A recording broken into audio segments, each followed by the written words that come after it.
একাধিক গণমাধ্যমে দেখলাম যে মিয়ানমারের সশস্ত্র গোষ্ঠী আরাকান আর্মি তারা বাংলাদেশের সীমান্তে ঢুকে বান্দরবানের থানচির একটি জায়গায় তারা বাংলাদেশে ঢুকে জলকেলি উৎসব করে গেছে এবং কিছু ছবি আমরা সোশ্যাল মিডিয়ায় দেখেছি। আসলে ঘটনাটা সত্য কিনা যে রাখাইন থেকে বা আরাকান আর্মি আদৌ বাংলাদেশে ঢুকে এই উৎসবটা করতে পারলো কিনা করলো কিনা, তাহলে আমাদের যারা সীমান্তরক্ষী বাহিনী বা আমাদের সরকার তাদের অবস্থান কি ছিল এবং এই বিষয়ে বিজিবির তরফে কোনো ব্যাখ্যা আপনারা পেয়েছেন কিনা?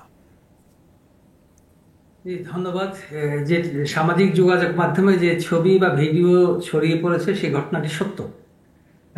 এটি একটু বলে রাখা দরকার যে আমরা হয়তো বলছি যে অনুপ্রবেশ করেছে আরাকান আর্মি, এটি হয়তো আইনি ভাষায় সঠিক, কিন্তু প্রকৃত অর্থে এই অঞ্চলটিতে আমাদের পার্বত্য চট্টগ্রামের যে দক্ষিণ পূর্বাঞ্চলটি মায়ানমার সীমান্ত সংলগ্ন, এই দুর্গম অঞ্চলটিতে বিভিন্ন সন্ত্রাসী গ্রুপ কিংবা স্বাধীনতাকামী গ্রুপ কিংবা গেরিলা গ্রুপরা প্রায় তারা এখানে অবস্থান করে। এবং আমরা যতটা জানি, স্থানীয়দের কাছ থেকে যেটা শুনি সেটা হচ্ছে এখানে আরাকান আর্মির লোকজন আছেন, থাকে, কিন্তু আনুষ্ঠানিকভাবে যে কোনো একটি উৎসবে অংশ নেয়া এটি বোধহয় এবার প্রথম ঘটেছে। এবং আমরা শুনেছি, বিভিন্ন মাধ্যমে কথা বলে আমরা জেনেছি এই অনুষ্ঠানগুলোর সম্পূর্ণ ব্যয়ও তারা নির্বাহ করেছে এবং তাদের নিজস্ব স্যাটেলাইট ব্যবহার করে এইসব ছবি ভিডিও যোগাযোগ মাধ্যমগুলোতে ছড়িয়ে পড়েছে। সুতরাং ঘটনাটি সত্য, কিন্তু এ বিষয়ে স্থানীয় প্রশাসন বা বিজিবির পক্ষ থেকে কোনো মন্তব্য করা হচ্ছে না, যদিও সেই সব ভিডিও এবং ছবিতে এবং স্থানীয় যারা অংশ নিয়েছিলেন সেই প্রোগ্রামগুলোতে তাদের কাছ থেকে শুনেছি যে সেখানে বিজিবিও পোশাক পরে, ইউনিফর্ম পরে অবস্থান করেছিল। বিজিবি অবস্থান করেছিল কেন? মানে ওই অনুষ্ঠান দেখার জন্য?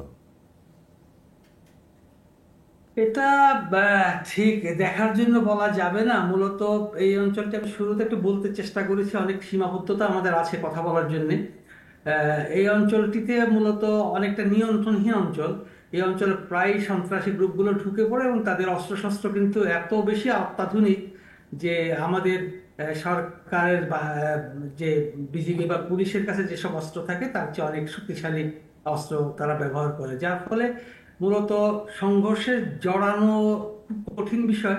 যার ফলে নীরব দর্শক হয়ে থাকা অথবা বাংলাদেশের সার্বভৌমত্ব কিংবা আমাদের সীমান্তে যেন কোনো ঘটনা না ঘটে সে তার নিরাপত্তার জন্য তাদের উপস্থিতিটা ছিল।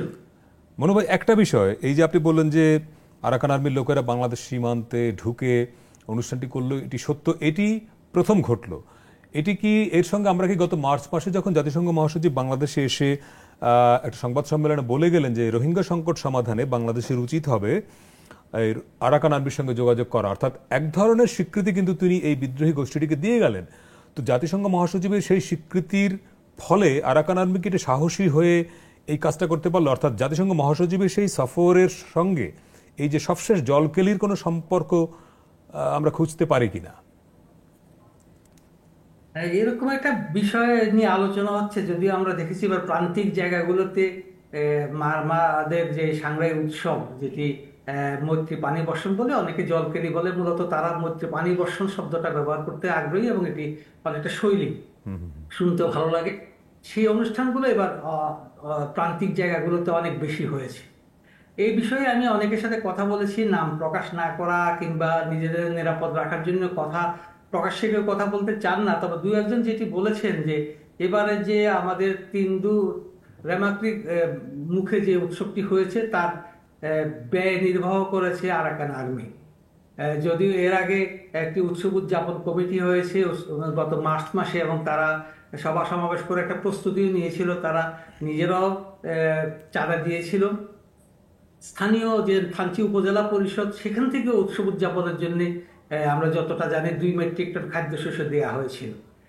এই প্রস্তুতি যখন চলছিল তখন আমাদের জানা মতে এখানে যারা নেতৃত্ব দেন, আওয়ামী লীগ, বিএনপি, জনসংহতি, তাদের কিছু কিছু স্থানীয় নেতা আরাকান আর্মির যে স্থানীয় ব্রিগেড আছে, ব্রিগেডিয়ার জেনারেল লাবরে নামে পরিচিত তিনি, তার সাথে যোগাযোগ করেন এবং তারা সম্মত হয় যে তারা ব্যয় নির্বাহ করবে এবং প্রয়োজনে তারা মায়ানমার থেকে শিল্পীও দিবে, এবং আমরা জানি যে এই অনুষ্ঠানে মায়ানমার থেকে আসা শিল্পীরাও অংশ নিয়েছে। তার মানে হচ্ছে যে আরাকান আর্মির সঙ্গে আলাপ আলোচনা করে একটা সমঝোতার মাধ্যমে একটা সুন্দর পরিবেশে এই জলকেলিটা হয়েছে। হঠাৎ করে যে আরাকান আর্মি এসে করেছে, বিষয়টা কি এরকম মনে হয়? মনোবল কথা তা মনে হচ্ছে না, যেটা একটা দীর্ঘ প্রস্তুতি ছিল আর কি, তাই তো মনে ভাই? হ্যাঁ, অনেক দিনের একটা প্রস্তুতির ফল এটা হঠাৎ করে কিছু ঘটেনি। না, হঠাৎ করে ঘটেনি। অনেক সময় অনানুষ্ঠানিকভাবে তারা আমাদের উৎসবগুলোতে অংশ নিয়ে আসছে, শুধু আরাকান আর্মি নয়, অনেক ইনসার্জেন্ট গ্রুপও। কিন্তু এবারই প্রথম যে আরাকান আর্মির লগো, তাদের ব্যানার, তাদের স্যাটেলাইট এগুলো ব্যবহার হয়েছে।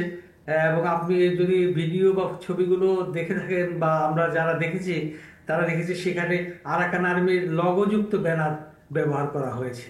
তো এটা মূলত আনুষ্ঠানিকভাবে অংশগ্রহণ, অন্য সময় ছিল, আচ্ছা, কিন্তু এবারই অনানুষ্ঠানিক তারা ছিল।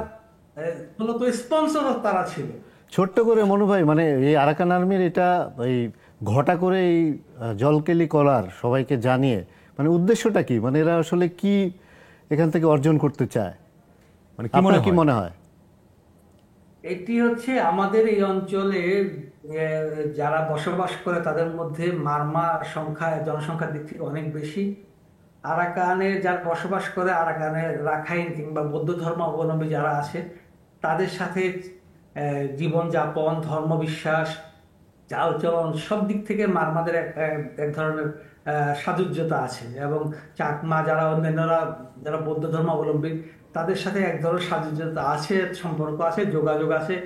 ভারতের আমরা যে দেখি কোনো কোনো পয়লা বৈশাখ বা ভারতের ওপারের মানুষ এপারের মানুষ এক হয়ে যায়, এখানেও অনেকটা প্রায় এই ধরনের ঘটে আসছিল। তো এবার যেটি লক্ষণীয় যে আমাদের বর্ডার গার্ড ফোর্স উপস্থিত আছে, আমাদের স্থানীয় প্রশাসনের অনুমতি নিয়ে অনুষ্ঠানগুলো হচ্ছে। সেখানে বাইরের দেশের সশস্ত্র গ্রুপ অস্ত্র নিয়ে যদি আসে, সেটাকে নিয়ন্ত্রণ করা কিংবা সেটাকে যাতে না ঘটতে পারে, আনুষ্ঠানিকভাবে এরকম ঘটা তো অনেক সিগন্যাল দিতে পারে, অনেক ভুল সিগন্যালও দিতে পারে, অনেক ভূ রাজনীতি সম্পর্কে একটা ধারণাও তৈরি করতে পারে।